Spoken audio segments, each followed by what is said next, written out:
The America's Democrats podcast, a project of 21st Century Democrats, is made possible by contributions from our listeners. Want to do more? Go to americasdemocrats.org and click Donate.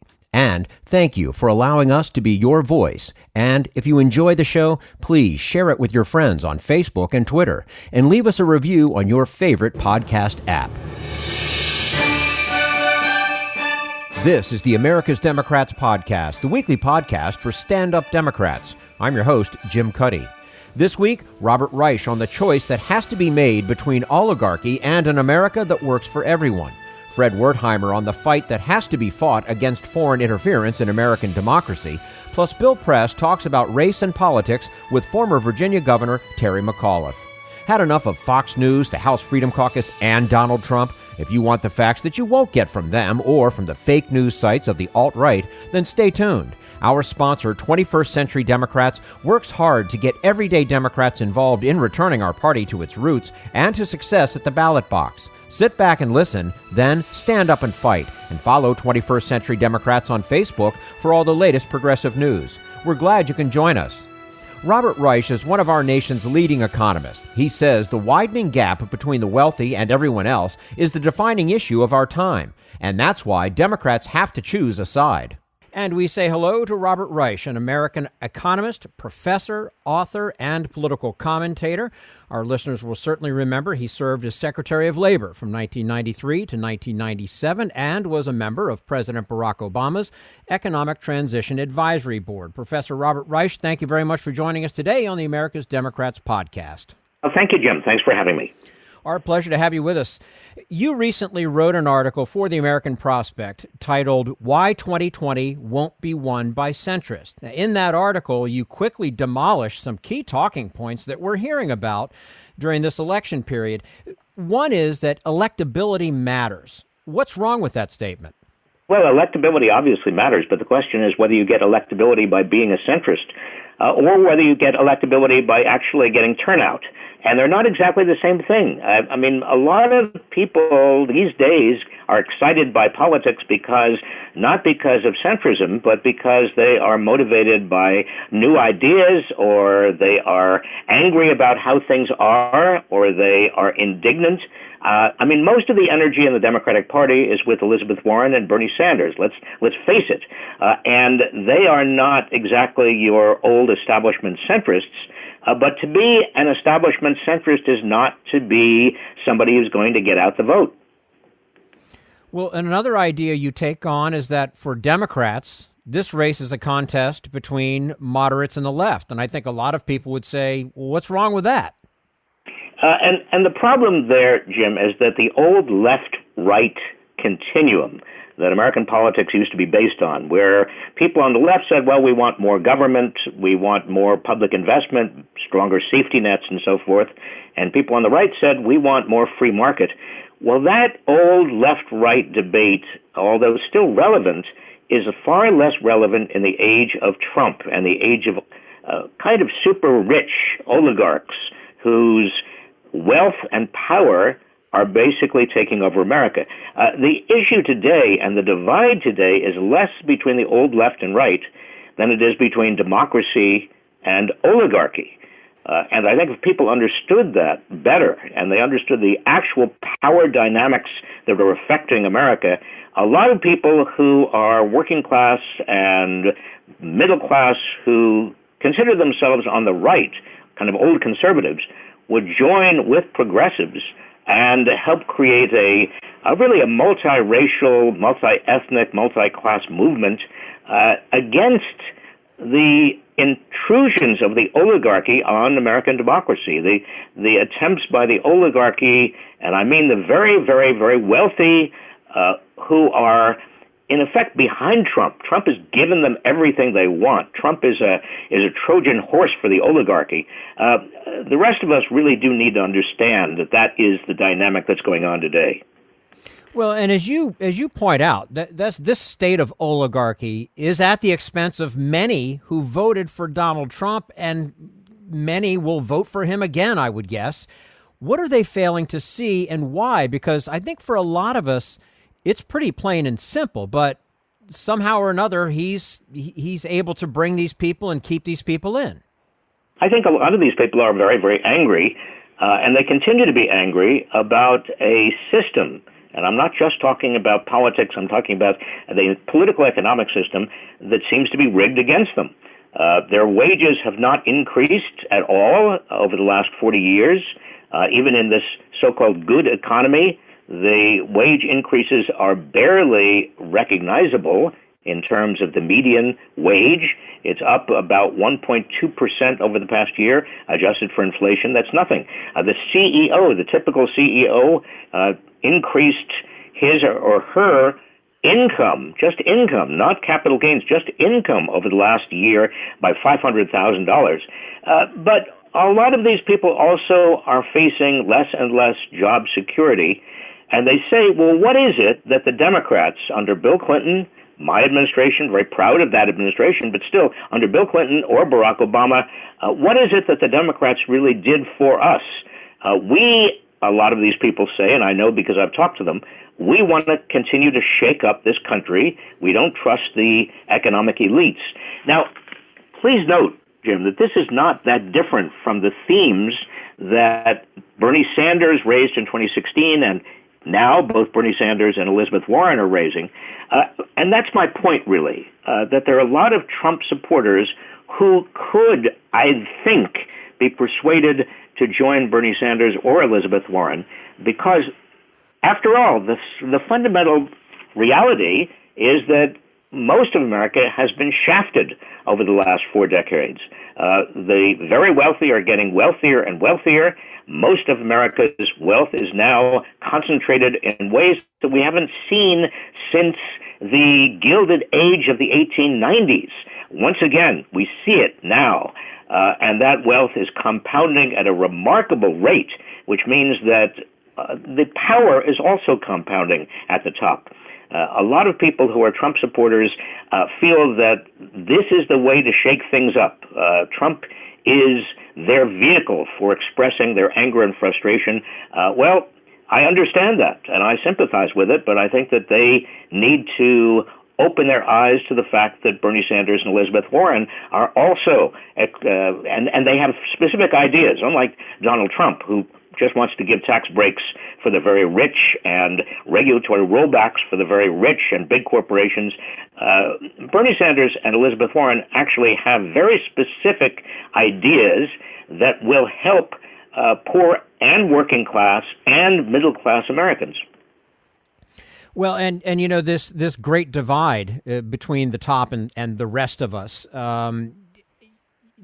even just in the last 3 years, nobody's seeing their wages go up that significantly, especially a lot of these folks that voted for Donald Trump. Is it your sense that Americans want to take on that real divide between the rich and powerful and the rest of us? Yes, I think that's exactly right, Jim. That was not the case, let's say, up until the financial crisis. Before the financial crisis, most Americans, most Poles, most of the people I met when I was labor secretary, they didn't want, for example, to tax the rich because they said to themselves, well, one day I'm going to be rich or my children are going to be rich. The American dream was quite palpable in those days. But after the financial crisis, I think on the right and the left, the old right, the old left, the Tea Partiers and the brief Occupy movement, both began to see things differently, and it began to affect how the rest of America saw things. And that change was that the game is rigged in favor of the rich and powerful. I'm not going to be rich. My children are not going to be rich. I don't mind taxing the billionaires or the $50 million assets that are aggregated to the top, because that's the only way we're going to be able to do things that I need and my children need, like better schools, better infrastructure. We're speaking with Professor Robert Reich, of course, Secretary of Labor from 1993 to 1997, of course, a member of President Barack Obama's Economic Transition Advisory Board as well. And taking this into the world of political campaigns, what's the message that Democrats should be leading with that can win not only the White House, but state and local races as well? I think Democrats' overall message, and we can talk about sub-messages and pieces of the message, but the overall message has to be that Democrats represent the people against the powerful. This has been, and it was the Democratic message in the 1930s. It was the Franklin D. Roosevelt coalition. It has been, from time to time, a critical part of the Democratic message, but it was lost in the 1980s, 1990s. Democrats began representing soccer moms and swing voters and suburban swing voters, and they lost the working class, not just the white working class, but Democrats began to lose the working class. And I think it's critically important that Democrats begin to say once again what they used to say and what they represented, and that is the people against the powerful and the privileged. Now, in terms of a policy platform, what do you hope to see as we get closer to 2020? Well, the policies are not that complicated. Everybody knows that health insurance expenses are completely out of control. We can debate the different Democratic policy views, but there's no question that Republicans have no ideas at all. In fact, Republicans want to repeal, are trying to repeal, are actively seeking in court to repeal the Affordable Care Act, which most people depend on. Republicans also have turned their backs on Medicaid and Medicaid expansion as part of the Affordable Care Act. So we can, one thing that worries me is Democrats start criticizing each other, Democratic candidates, as to whether they have exactly the right plan, or if their plan, actually, if the dollars add up exactly right. Well, we're facing a bunch of Republicans who couldn't give a damn about Medicare or Medicaid or health care for average people or working class people, and Democrats really have got to get together on this. I hope that we don't face a primary season where they're kind of carping about each other's health care plans. Another major area, obviously, is education and affording education, making education affordable, making primary and secondary education excellent for all people. I mean, if we're segregating more and more by income, according to where we live, and that is actually what we are doing, then the local property tax cannot be as large a source of revenue for our local schools, because to do so is a recipe for widening inequality of educational opportunity, and that's what we're seeing.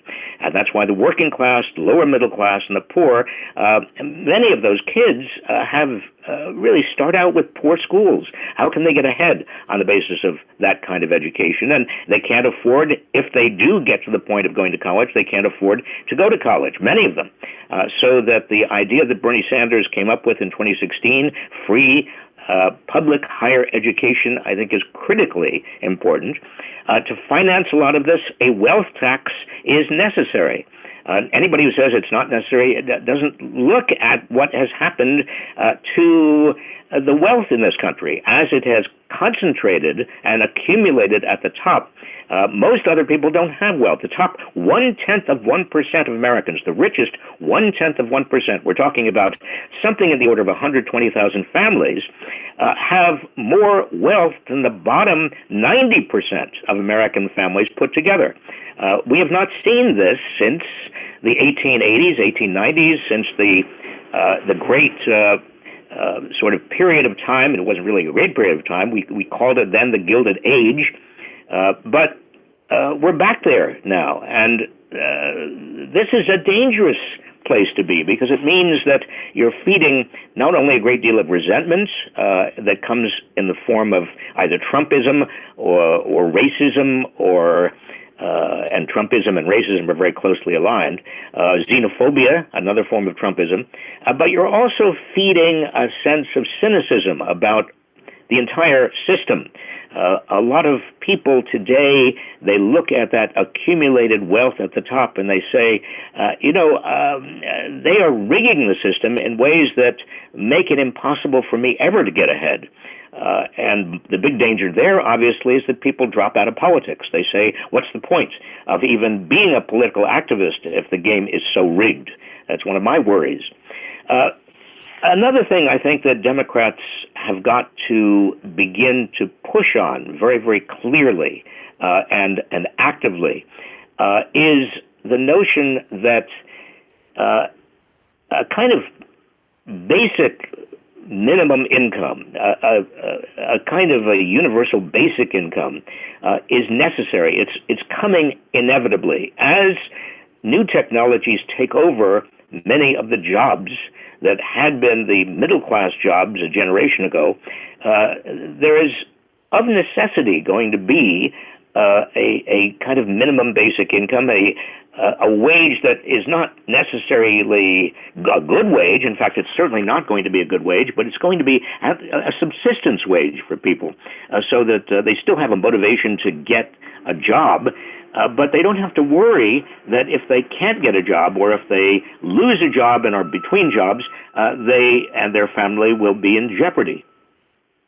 Well, and finally, Professor, if Democrats fail to accept the challenge and go with a centrist, what could be the impact there? Well, the impact in the most kind of obvious way is that Donald Trump could be reelected, because again, the powerful and most powerful force in both parties is anti-establishment. And the reason for that powerful force, the reason anti-establishment forces are so powerful in both parties, is that the establishment has failed the rest of the country. The Democratic establishment as well as the Republican establishment, both establishments, they're different, of course. I don't want to engage in a kind of false equivalency. Democrats and the Democratic establishment much more sensitive to the problems of poverty, much more sensitive to issues of identity politics and marriage equality and the environment.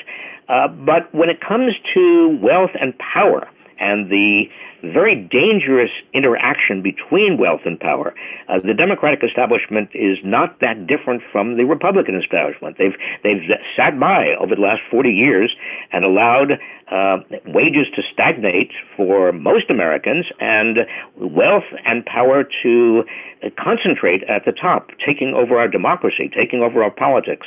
I think that the danger is that either Americans become cynical and allow the oligarchy to take over completely, of which re-election of Donald Trump would just be one aspect of that terror.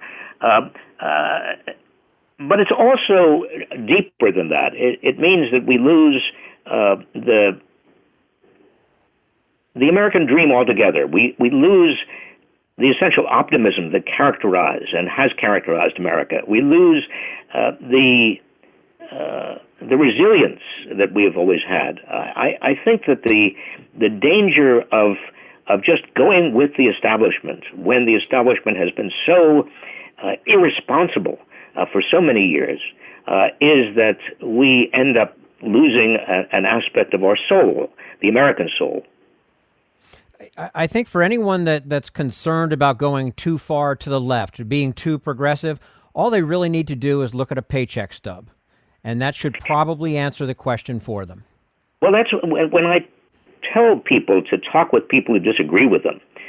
When I tell progressives, for example, to go out and talk to conservatives, talk to your relatives who disagree with you. Many people are reluctant to do that because they get into terrible arguments and they don't think they're making any progress. But I think that you're onto something. I think the way to begin those kinds of hard conversations is not with Trump, and it's not with large ideology or left or right or communism or socialism or capitalism. No, you start from the paycheck, the pay stub. You say to your relative, your conservative Trump-supporting relative in Ohio, you say, well, how are you doing? I mean, how's the job? And over Thanksgiving table, you say, well, how, are you just candidly? Are you making it? Or how do you feel about your kids' opportunities? And you talk about your own pay stub and your own economic reality. And on that basis, you find a commonality. You build on the common economic and ultimately common social and eventually common political frameworks that people actually have. As I get out into the country and I do a lot of traveling. I try to get out of the bubble of Berkeley, California, I go to visit states that I visited when I was Secretary of Labor. I talk to people who I talked with or their families that I got to know when I was Secretary of Labor in Ohio and Wisconsin and Michigan, North Carolina, in Missouri. These families, these people, their children, many of them are Trump supporters, but they're not Republicans in some deep, passionate ideological way. They're not certainly not racists. Many of them, as I've already expressed, they are just so fed up with the system we have. They're so fed up with not being able to get ahead, with this mounting sense that the system really is rigged against them by the rich, by the powerful, by the wealthy. And it's important to have these conversations that start with paychecks, that start with the kitchen table economics that everybody has to face every day, every week, with paying the bills every month. Amen. Professor Robert Reich, former Secretary of Labor from 93 to 97, member of President Barack Obama's Economic Transition Advisory Board, joining us today on the America's Democrats podcast. Professor, thank you very much for your time with us. We look forward to having you back again with us soon. Well, thank you, Jim. You're quite welcome. And this is the America's Democrats podcast, the weekly podcast for stand-up Democrats.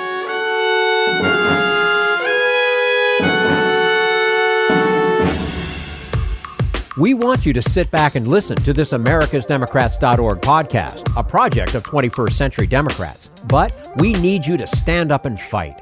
Do you want to get involved and help get our party back to its roots and to success at the ballot box? You can make your contribution to help us keep this show going and to elect Democrats who will stand up for democratic principles. Go to americasdemocrats.org and click on Donate at the top of the page.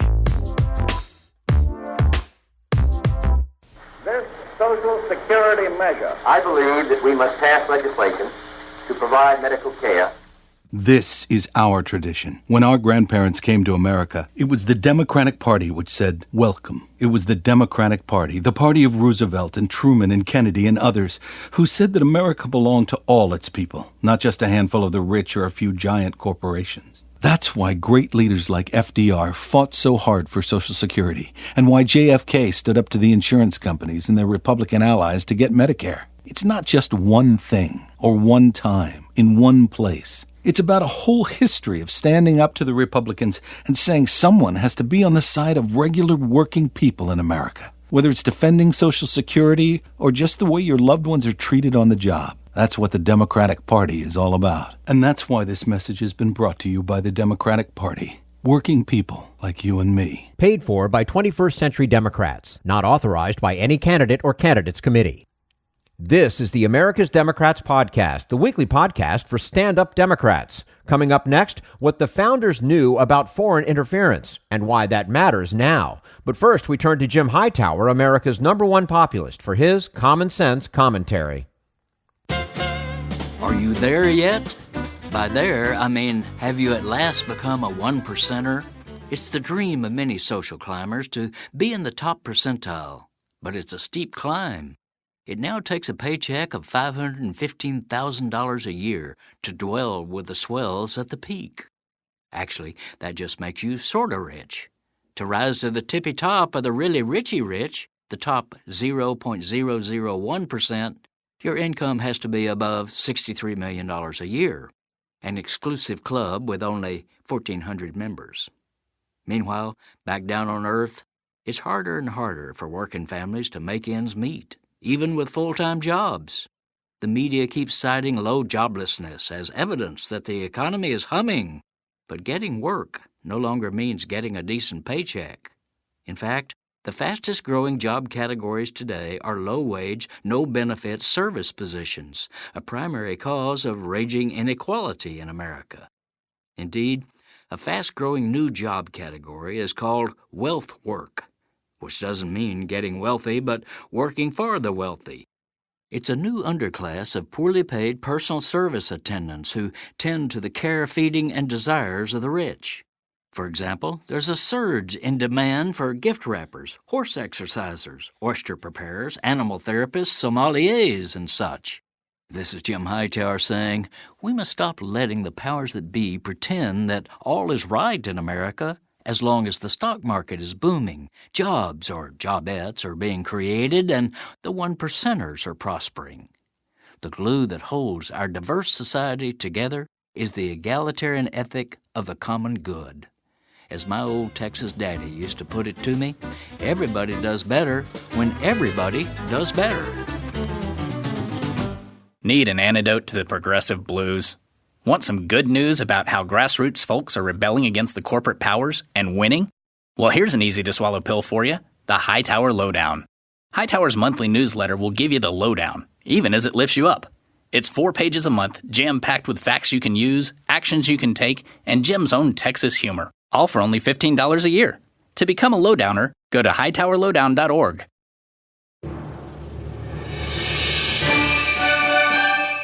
This is the America's Democrats Podcast, the weekly podcast for stand-up Democrats. Fred Wertheimer has spent more than 4 decades working on democracy and governance, and is a national leader and spokesman on money and ethics in politics. He says foreign meddling in American politics has been a threat since the founding, and we now have a way to prevent it. And we say hello to Fred Wertheimer, founder and president of Democracy 21, joining us today on the America's Democrats Podcast. Fred, thanks for coming back with us. Glad to be here again. Our pleasure to have you with us. In March, Democrats passed a sweeping anti-corruption and pro-democracy bill called H.R. 1, or the For the People Act. It covers a lot of ground, but we're going to focus in on a particular provision that would create a new matching fund program for House candidates who agree to raise only small dollar contributions. How would this actually work? Well, it would work to provide federal candidates with an alternative means to finance their elections that could free them up from the obligations and dependency that currently exist because of their funding by big money and influence-seeking funders. The system would work like this. For contributions of up to $200, there would be federal public matching funds at a 6-to-1 ratio. So if you gave a candidate $200, the candidate would get $1,400 for their campaign.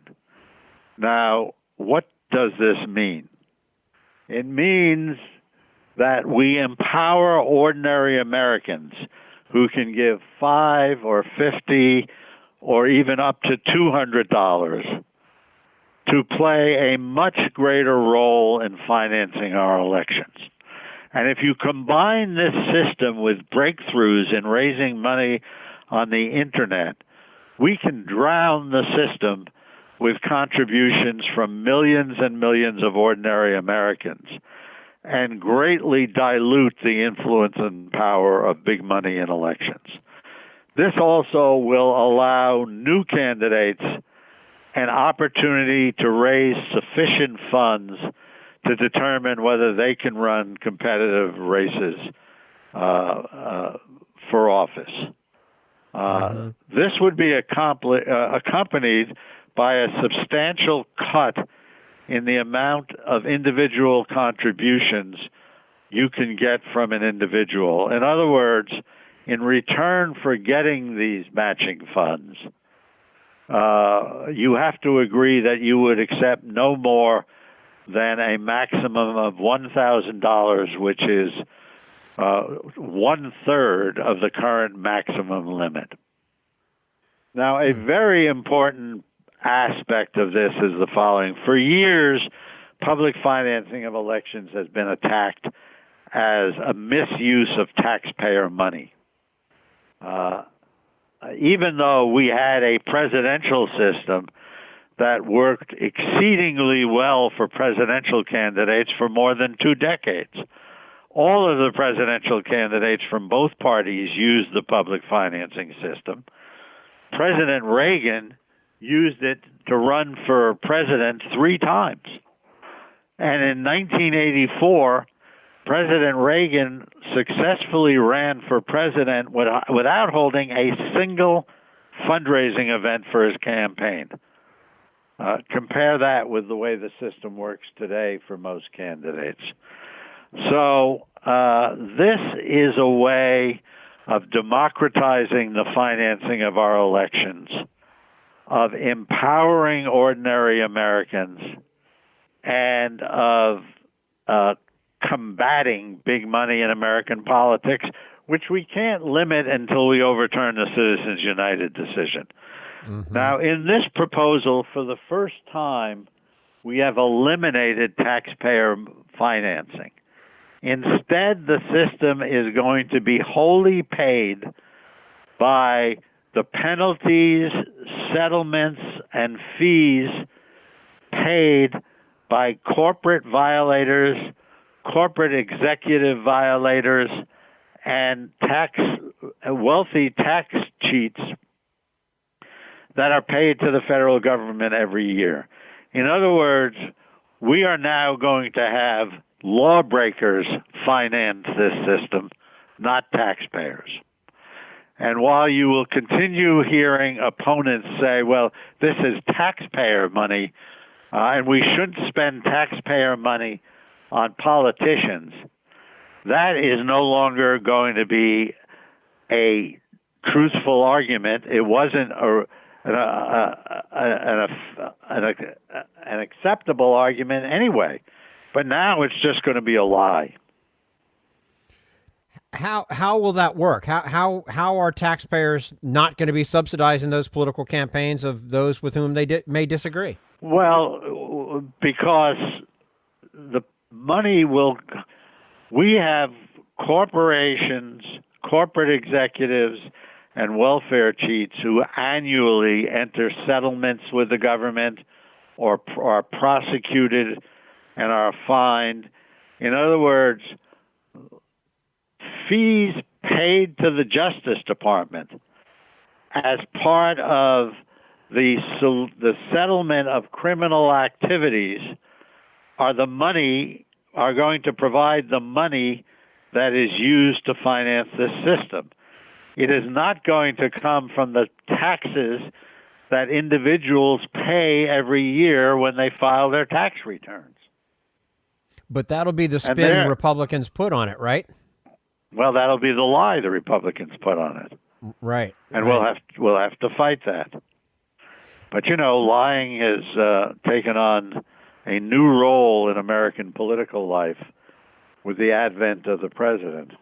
It certainly has. Now, Fred, what's in it for a politician who chooses the small donor strategy? Well, first of all, if you can build your base of small donors, it's going to be much easier and much less time-consuming than raising big dollars. But what's in it mostly is the fact that it will free me up as a federal office holder from being obligated, in essence, owned and operated by my donors. It will allow me to make the decisions I want to make without having to make the decisions that my big donors want me to make. And it will also open the door for new people to run for office and to win. So it opens up new opportunities for ordinary Americans to successfully run for office. But from the citizen standpoint, it will combat Washington political money corruption. And without it, we will not stop political money corruption in Washington no matter what else we do. But, members, it is true that many members hate raising money. They hate having to go to these big fundraising events or get on the phone as supplicants and beg for larger contributions. This would eliminate it. So you would think that it would be more of a bipartisan issue. Yeah, well, there's a long history here. When I first worked on this, which was probably before you were born, in 1974 in the Watergate reforms, we had 1/3 of the House Republicans who voted for public financing, and we had a large number of Senate Republicans who voted to break a filibuster on it. The Republican leader of the Senate was the principal sponsor of the Congressional Public Financing Bill in the Senate. The number 3 Republican leader in the House was the principal sponsor. There was a time when you had very large support from Republicans as well as Democrats.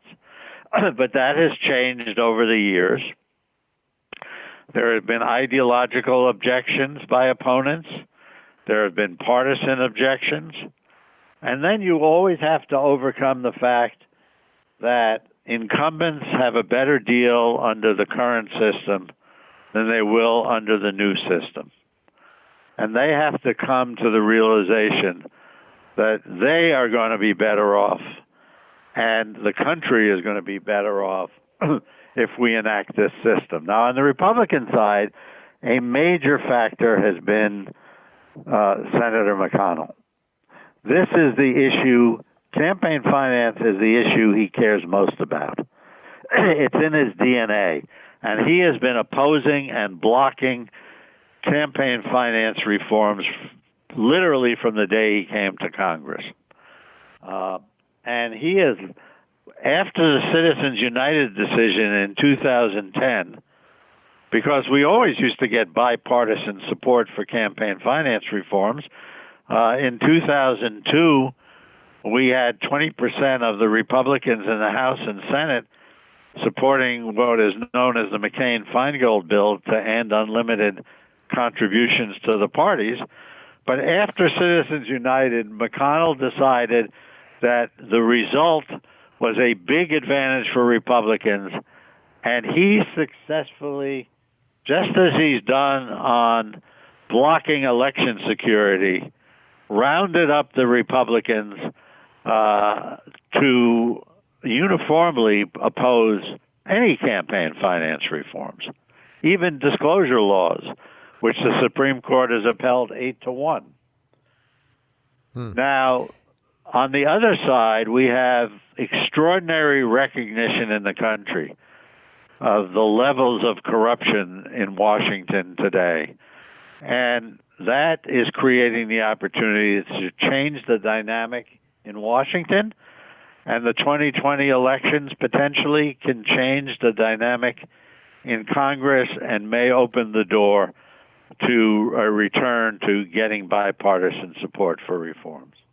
And as you say, polling continues to show that only half of Americans believe elections are fair, and the role of money in politics is part of the reason they feel that way. How would this system restore their faith? Well, it takes more than just this system to restore the faith of the American people in their government. It has been worn down for years and years now. But what this would do, if it works properly, would eliminate these stories like we just saw of the 2 associates of Rudy Giuliani, laundering huge contributions from foreign interests into our elections. It would stop individual donors from putting tens and tens of millions of dollars into the political system. It would simply greatly reduce the impressions that big money is buying Washington. And that is a part of the reason, a major part, that people think the system is rigged in Washington. Now, there are other things that have to be done. But the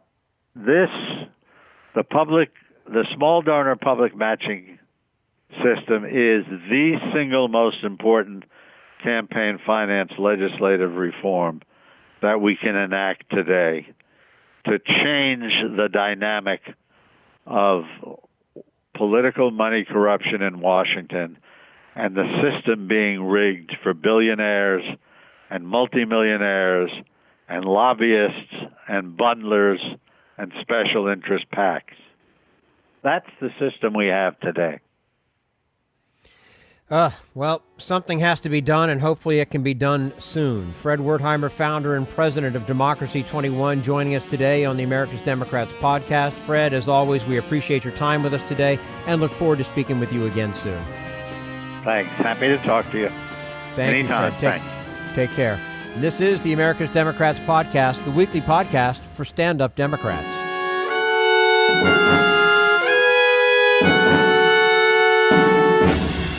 We want you to sit back and listen, but we need you to stand up and fight. Help get our party back to its roots and to success at the ballot box. Make your contribution to keep the americasdemocrats.org podcast, a project of 21st Century Democrats, on the air, and help elect stand-up Democrats. Go to americasdemocrats.org and click on Donate at the top of the page.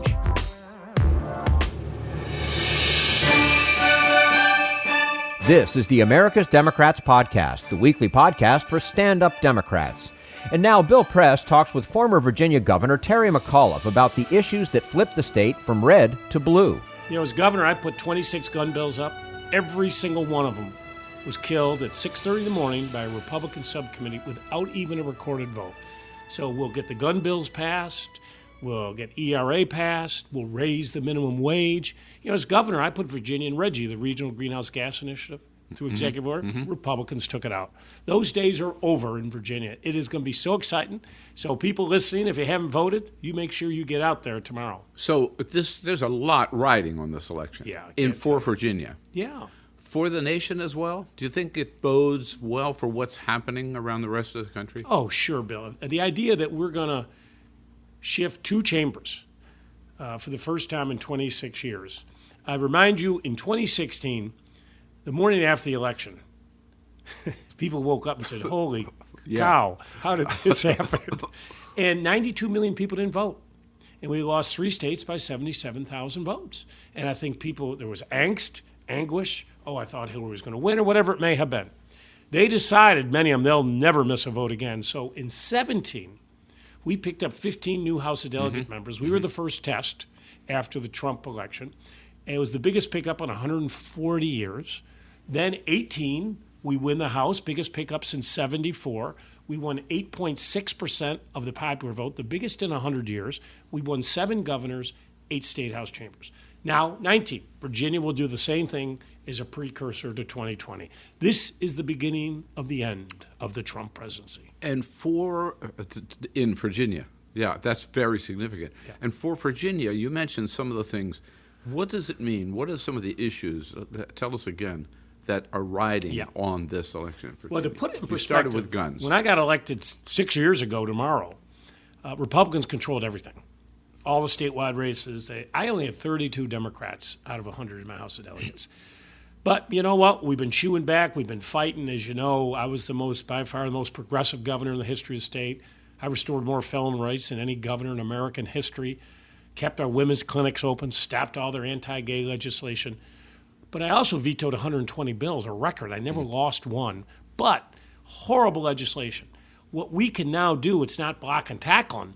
It's now taking Virginia to the next level. It's about passing the ERA. We're the next step. We get one more state. We move forward. It's about raising our minimum wage, which is a disgrace, $7.25. Common sense gun restrictions we'll put in place overnight. It's about good environmental policies. And all the things that, I tried to do as governor, but and the amazing thing, Bill, this year, there was an interesting story in the New York Times last week. Republicans are running on Democratic issues. They got Medicaid expansion done. It's unbelievable. I mean, these are the same folks who fought me for 4 years. Right. So Virginia turns, the next chapter come tomorrow. To what extent did Donald Trump help what's happening in Virginia? Well, I would like to say it was my 4 years as governor. Yes. Well, but you're right. I mean, there's no question. On top of everything you did, to what extent did Donald Trump contribute? No, but we're a different state, and we're very proud of it. But Donald Trump has been the best motor we've ever had. In fact, Pence announced he's coming into Virginia Beach. I tweeted out, thank you, thank you, thank you. You have so mobilized our grassroots. So Roanoke College poll the other day had Trump at 27% favorable rating in Virginia. We have never in our history had a president at 27%. So people have had it. What's really happened, Bill, as you know, is suburban women, independent women, have dropped in droves for Trump. And we are now picking up what is going to watch Wednesday morning, Bill. So, obviously Fairfax, Democratic County, you got Arlington, you've got Alexandria, two of the fastest growing counties in America, Prince William and Loudoun. Both have Republican Board of Supervisors. Wednesday morning, I guarantee you, Bill, they will both flip to be Democratic. We will win the county chair in Prince William, which had, remember, crazy Corey Stewart and all the crazy Trump stuff. We will Ann Wheeler will win that. Phyllis Randall, who is the chair in Loudoun, she'll get reelected, just a brilliant young woman. And this state is going blue. And I thank Trump, to answer your question. I thank Trump a lot for that. In Virginia, you mentioned Virginia Beach. In May this year, there were 12 people killed in a mass shooting at Virginia Beach. What additional gun measures do you see, gun safety measures, that Virginia will be able to do to prevent? So as I say, I put up 26 background checks, closing the gun show loophole. I don't know, Bill, have you ever been to a gun show? They're underneath huge circus tents, thousands and thousands of guns laid out on the table. No background check. You can do whatever you want. You go and buy whatever you want. Shutting that down, ought to have background checks for everybody at a gun show, but getting rid of these high-capacity magazines. And listen, Bill, I hunt. I take my boys hunting. All I'm asking for is common sense, gun restrictions that will keep our community safe. We're not, I go bird hunting. When I went out and bought a shotgun, I went through a background check. It takes about 6 minutes. You hand your license over, they go check the FBA database, and that's what we need. And Governor Northam, after Virginia Beach, called a special session, rightfully so, to bring them back. Let's pass some of these things after the trauma that we went through at Virginia Beach. We had Virginia Tech, which, as you know, is the largest mass killing on a college campus. The Republicans adjourned, Bill, in 90 minutes with taking no action at all. So their inaction is going to be action for people to come out and vote tomorrow and get rid of them. We've known each other a long time, so I don't mind asking you a question you may not be comfortable with, but you mentioned Governor Northam. After he got in a little bit of trouble, you called on him to resign. Yeah. He didn't. He's still there. Yep. Did you jump too soon? Do you regret that? Well, Friday night when I talked to him, and listen, he was my lieutenant governor, and I was his big advocate for governor. When I talked to him Friday night, he'd released the video that said he was in the photo. And the photo was someone with blackface and someone with a Ku Klux Klan outfit on. And for me, as you know, I leaned in on criminal justice reform and restoration of rights. Had the governor been wearing a KKK outfit, that to me was unacceptable. You cannot be the governor of Virginia, the former, capital of the Confederacy. And then the next day, he came out and said he wasn't in the photo. And if he had told me Friday night that he wasn't in the photo, it wouldn't have been an issue. So I can't explain it. He's a good man. He's been a great governor. I can't explain the Friday to Saturday. And people called for him to resign Saturday after he said he wasn't in the photo. I never would have done that. And when I talked to him, it was clear he was in the photo. So I can't explain it, but, we've now moved on from it. But at the time, you can't be perceived as possibly putting a Ku Klux Klan outfit on. You just can't. A lot happened on your watch. A lot of good things happened on your watch, which you told us about. Yeah. One thing. I hardly started to tell you the good things. Come on. We do have a limit on time, okay, Governor, even on a podcast. One thing that happened on your watch, which shocked the nation, shocked the world, was Charlottesville, and you've written about it in a best-selling book, Beyond Charlottesville, just out about a month ago, taking a stand against white nationalism. August 12, 2017, you talked to Donald Trump that day. I did. And what impression did you have from talking to Donald Trump? That he was going to go out there and basically praise the white supremacists? So it started, Friday night is when it actually started, unbeknownst to anybody. Hundreds of these neo-Nazis and white supremacist haters came into our state from 35 states. And if you were on the lawn of UVA, you call it lawn at UVA, you don't say campus, at the lawn of UVA, which built by Thomas Jefferson, there's a mountain there. And about 9 o'clock at night, Bill, what you could see was a long line of hundreds of torches. So all you could see was like a long white snake screaming, "Jews, you will not replace us, blood and soil," the chants from 1934 Nazi Germany. That was Friday. And then Saturday, I've never in my life have seen anything like this. 1,000 people. Every other word was the F and N word. Every woman was called the F and C word. They went in front of the synagogue where they had taken the Torah out smartly and marched in front of it and said, "We're going to burn you and burn that synagogue like we did in Auschwitz." I got to tell you, I've just never in my life, how did we get to a place in America? People used to wear hoods and do it at night. Here they were in the middle of the day. So I talk about in the book, I declared a state of emergency. We cleared the park. And about that time, the White House called. And it was interesting. It was Operator 1. And as you know, I had spoken to Operator 1 hundreds of times in the past. It had been a long time since Operator 1 called me. And she said, "The president would like to talk to you. We'll call you back in 5 minutes." And they called back. And I talked to the president, explained to him what was happening in Charlottesville, how horrible these people were. And in fairness, I've known Trump for a very, very long time. You played golf with him? Golfed him. He gave me $25,000 when I ran for governor. This guy was a Democrat his whole life, I mean, when I was chairman of the Democratic National Committee, I mean, he was a Democrat his whole life. This whole thing is a charade we have today. But at some point I went through what had happened, and I did make the point to the president. And I said, "Sir, and I dealt with him a lot because I was chairman of the governors, the national governors. Mm-hmm. So I dealt with them on immigration. I dealt with them on health care. I said, "Mr. President, you've got to stop this hate speech." I said, "You really are dividing this country." I don't blame Trump for specific acts, but I do blame him for the environment and the tone that these people think it's okay to do this. And we actually had a good conversation. And at the end of it, he said, "Terry, you're right. I want to work with you." I felt great. I said, "Well, Mr. President, you go do your press conference. I'll wait for you, obviously." So I hung up the phone. I felt I'd moved him into a good place. Now, I was a little hesitant because I'd moved him into a good place, I thought, on immigration, on health care, and he always went the other way 24 hours later after his staff got to him. So I waiting for his press conference. Half an hour, hour and a half, 2 hours, 2.5 hours, 3 hours. Something had gone on. And Bill, obviously what had gone on, Bannon or Miller, whoever had got to the president and said, "No, sir, you will not condemn these folks. You will not even use the name white supremacist, and you will not say neo-Nazi," which he didn't do. And he actually came out, Bill, and said there were good people on both sides. Mm-hmm. I was there. The Adolf Hitler ideology, the swastikas, the shields, there were not good people on both sides. And as I explained to the president, this was a real opportunity for you. I said, Bill Clinton had Oklahoma City, Barack Obama had Charleston and Sandy Hook. Bush had 9/11. There is a time that the world is looking to you, not only in America, to be the moral leader, to stand up in a time of crisis. He failed that day. He failed miserably. So I had to go out and give my speech. I had to do what the president should have done. And I condemned him. I called him out. I told him, "Get the heck out of Virginia. Leave this country. You're a bunch of damn cowards." You talked to Trump since?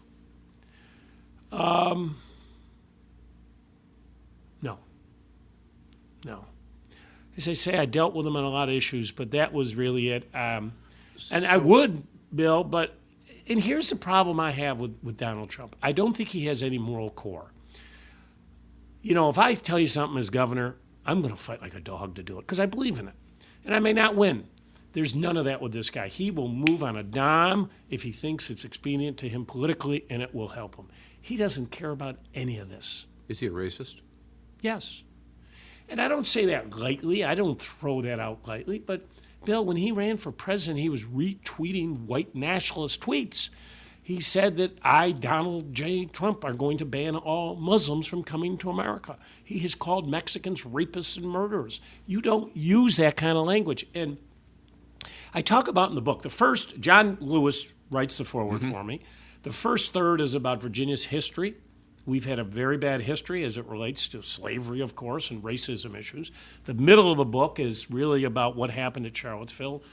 As I say, I'd worked with our state police. We'd embedded secretly. We knew what was going on. And then the last part is how do we go forward? How do we move on from here? And I'd say in the book, I think when Barack Obama got elected, Bill, for a lot of people, They had a hard time stomaching the idea that we had an African-American president. But they didn't really act on it. Trump comes along, and they then feel they have license now to come out and do it in public. Before we get to how we move forward, reading some of the reviews of the book, there are some people who have said that you, the state police, should have anticipated the violence, and if you had acted sooner, might have prevented it. Well, we did act. I mean, I called the Guard out for the first time in 40 years. I had 900 plus state police down there. The issues I talk about in the book, and I warned the city. In fact, I have the memo in the book warning the city. And this isn't about second-guessing what the city did, but remember, we work for the city. The city's in control. My troops and state police were there in support only. The city runs it. And listen, I don't want to be overly negative, but the permit should never have been applied for and accepted. It should never have been approved for Emancipation Park. It's too small. The key to controlling a protest is to keep the two sides separated. And in no way could you do that. Finally, the city on Wednesday night applied to move it. The ACLU sided with the neo-Nazis and the white supremacists, and a judge at 9 o'clock on Friday night said, no, we're going to keep it there.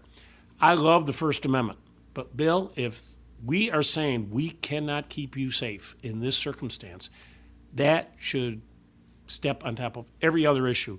And unfortunately, people died. Heather Heyer was out as a counter-protester, and this wacko James Fields revved his car up to 60 miles an hour and ran through a crowd. I lost 2 state troopers in a state police helicopter that day. It was traumatic, and many people were injured. And so, should streets have been blocked off and things like that, you can always second-guess that. We've made recommendations, but this book is not about, the book is about, from my perspective, how we prepared, how we dealt with it, but more importantly, the book is about racism in America. It exists. As bad as Charlottesville was, Bill, it ripped off the scab and racism. It exists in this country. White people do not like to talk about it. They need to talk about it. I don't want to hear about reconciliation commissions, a bunch of white people sitting around feeling good. We got to do something. The last part of the book is do something. I leaned in. I forbid the Confederate flag from being on the Virginia license plate. I banned the box for state employees. I restored more felon rights than any governor in America. I did more pardons than any governor. I've leaned in on these issues. Too many politicians talk, and they don't do anything. So have we learned any lessons from Charlottesville, do you believe, or are people just going to, as we so often do, right? Talk about it and then move on and do nothing. Yeah. Well, we in Virginia have done a lot. I don't want to get in the weeds. There is a chapter that is a little mind-numbing, but I think it's important, about permitting. That permit would never be, we changed things, so that permit could never be granted again. But the good news, thanks to the counter-protesters on social media, they put all these clowns' pictures up on social media. Many of them lost their jobs. We've convicted a lot of people. There's more trials going on. Were they Virginians, or where did they come from? They were not. They were from 35 states. So what happened is Kessler and David Duke and all of these nuts got out there. And as I'm saying, Trump created this environment. Now, it started with monuments in Virginia. So Charlottesville said they were going to take down the Robert E. Lee statue. Bill, these people didn't even know who the heck Robert E. Lee was. This was an opportunity. This was going to be their Woodstock of hatred. This was going to be the convening point of all these things Trump had put out there, that they could come out and spew their hatred. David Duke said, we're here because of Donald Trump, because of what he says. He's given us license to do it. He's quoted in my book. So, no, they were not from Virginia. And that's one reason I wrote the book. At one point, I was running for president, as you know, or thinking hard about it. I went to 25, 26 states. Everyone said, why did these Virginians do this? I said, they weren't Virginians. They were from all over the country. And Kessler and all of these, they've paid a horrible price. And the movement really got crushed, as you know. They tried to do it a year later. Like 6 people showed up.